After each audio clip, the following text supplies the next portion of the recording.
রূপালী পর্দার সমালোচনা কিংবা সামাজিক যোগাযোগ মাধ্যমের ট্রল সবকিছু উপেক্ষা করে এবার আন্তর্জাতিক অঙ্গনে নতুন চমক দেখালেন চিত্রনায়ক জায়েদ খান। ঢালিউডের এই অভিনেতা এবার স্ক্রিন শেয়ার করেছেন যুক্তরাষ্ট্রের নিউ ইয়র্ক সিটির বর্তমান মেয়র জোহরান মামদানির সঙ্গে।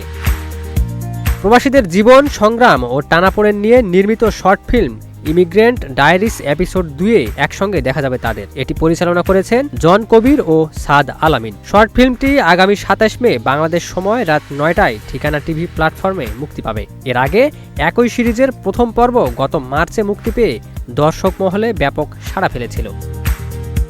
জায়েদ খান জানান, নিউ ইয়র্কের মেয়রের সঙ্গে সরাসরি কাজ করার অভিজ্ঞতা তার জন্য অত্যন্ত গর্বের। তার মতে, একজন বিশ্ববরেণ্য ও ক্ষমতাধর ব্যক্তিত্বের সঙ্গে একই প্রজেক্টে কাজ করা বাংলাদেশের জন্যও সম্মানের বিষয়। তিনি আরও জানান, এই প্রজেক্টের পেছনে ছিলেন রুহিন হোসেন এবং আনুভা শাহিন হোসেন, যাদের উদ্যোগে মেয়রের দপ্তরের সঙ্গে যোগাযোগ করে শুটিংয়ের অনুমতি পাওয়া যায়। এদিকে শুটিং সেটে মেয়রের আচরণ নিয়ে উচ্ছ্বাস প্রকাশ করে জায়েদ খান বলেন, তিনি অত্যন্ত বিনয়ী ও পেশাদারভাবে কাজ করেছেন।